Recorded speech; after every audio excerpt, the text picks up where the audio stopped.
देश में आज से 3 नए कानून लागू हो गए हैं। हमारे साथ इस मामले में बात करने के लिए छत्तीसगढ़ के पूर्व स्पेशल डीजी रहे आर.के. विज हैं, उनसे बात करते हैं। सर, बीएनएस, बीएनएसएस ऐसे जो है 3 नए कानून लागू हो गए हैं, कैसे देखते हैं इसे आप? मुझे लगता है कुछ कुछ बदलाव जो हैं वो काफ़ी पॉजिटिव हैं। फॉरेंसिक साइंस का उपयोग है, इलेक्ट्रॉनिक एविडेंस का उपयोग है, ज़्यादा उसको एनकरेज किया गया है। तो मुझे लगता है पुलिस को टेक्नोलॉजी का यूज़ कैसे करना है कन्विक्शन के लिए, बेहतर इन्वेस्टिगेशन के लिए, तो उससे काफ़ी लाभ मुझे लगता है पुलिस अधिकारियों को मिलेगा। अच्छा सर, छत्तीसगढ़ जो है नक्सल प्रभावित कई ज़िले हैं छत्तीसगढ़ में, तो क्या लगता है नक्सलवाद को लेके जो है इसमें भी कुछ धाराओं में बदलाव किया गया है? कितना फ़ायदा मिलेगा ये नए बीएनएस? नहीं, जहाँ तक माओइस्ट एक्टिविटीज़ की बात है, कोई डायरेक्ट ऐसा सेक्शन को एड्रेस करने वाला नहीं है, लेकिन यस, जो यूएपीए एक्ट जो अनलॉफुल असेंबली एक्ट हम जिसमें टेररिस्ट एक्ट डिफाइंड है, अभी तक हम उस अधिनियम को यूज़ करते हैं। इसके अंदर टेररिस्ट एक्ट की डेफिनेशन को इंपोर्ट किया गया, जो डेफिनेशन वहाँ थी उस डेफिनेशन को यहाँ सम्मिलित किया गया है।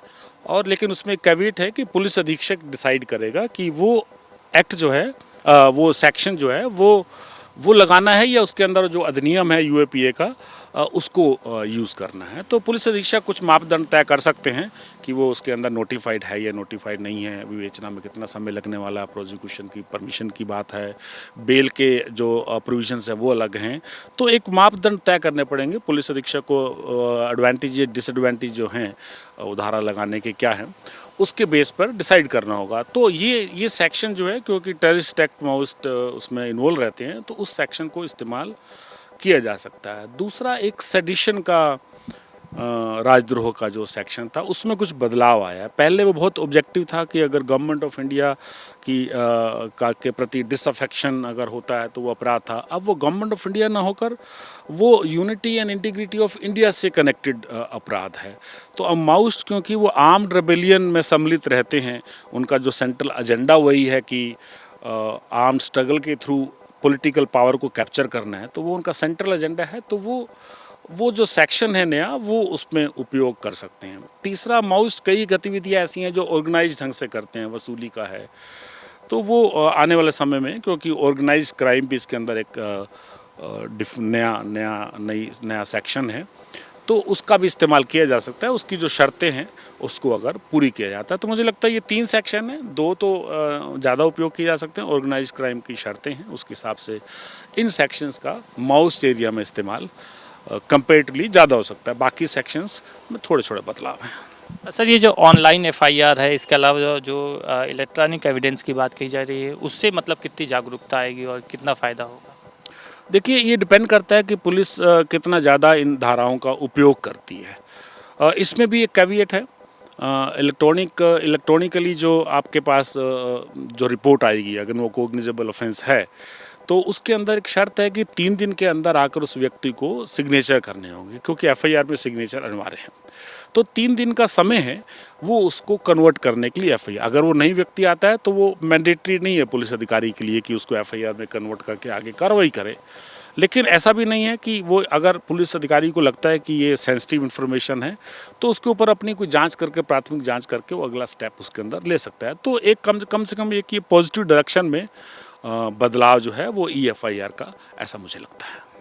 अच्छा, कई जगह जो है इसकी तारीफ़ की जा रही है, लेकिन कई जगह विवाद भी चल रहा है इसमें कि बीएनएस लागू किया गया, इसके पहले कुछ चीज़ों में संशोधन करना चाहिए। आपको क्या लगता है कि कुछ चीज़ों में संशोधन की आवश्यकता थी?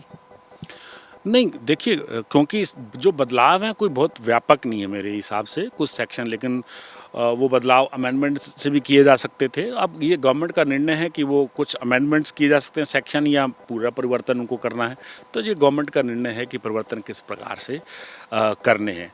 जैसे मैंने कहा कि कुछ परिवर्तन जो है वो डेफिनेटली प्रोग्रेसिव नेचर के हैं। कुछ इस प्रकार के बदलाव भी हैं कि पुलिस अधिकारी अगर कार्रवाई नहीं करते हैं कोग्निजेबल ऑफेंसर में, तो अगर एफिडेविट मजिस्ट्रेट को जाता है तो ना केवल जांच के आदेश दे सकते हैं उस अपराध में जांच के, बल्कि उन अधिकारियों के खिलाफ भी कार्रवाई की जा सकती है। वीडियोग्राफी जो सीन ऑफ क्राइम की है, सर्च प्रोसीजर की है, उसकी मैंडेटरी की है, ताकि जो एविडेंस है वो थोड़ा सा रिलायबल रहे, ट्रांसपेरेंसी रहे। तो ये कुछ बदलाव हैं जो मुझे लगता है इसके बेहतर परिणाम आ सकते हैं।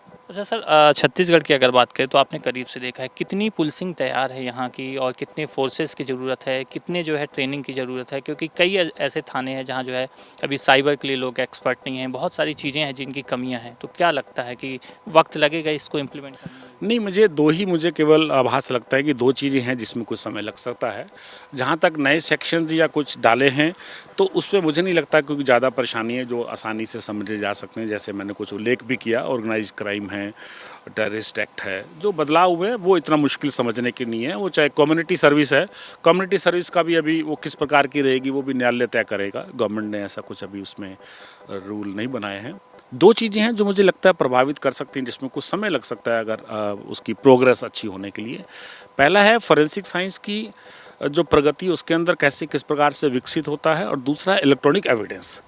जहाँ तक एफएसएल की बात है, उसके जो रिसोर्सेज हैं वो बढ़ाने होंगे स्टेट को।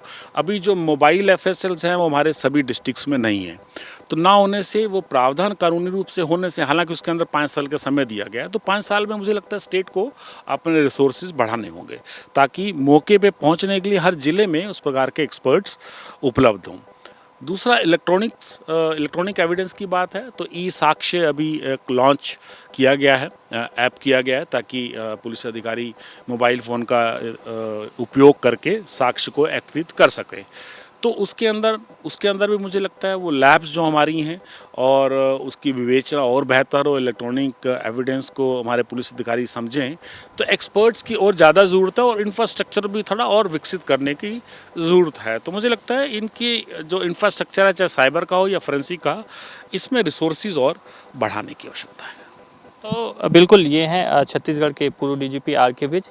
इनका साफ तौर पे कहना है कि जिस तरह से नए ये 3 कानून लागू किए गए हैं और इनको इम्प्लीमेंट को लेकर जो है थोड़ा बेहतर पुलिसिंग करने की ज़रूरत है। इसके अलावा जो है साइबर टीम के अलावा जो पुलिस के फोर्सेस हैं वो भी जो है बढ़ाने की ज़रूरत है, ताकि जो है इन तीनों कानूनों को बेहतर तरीके से जो है इम्प्लीमेंट किया जा सके।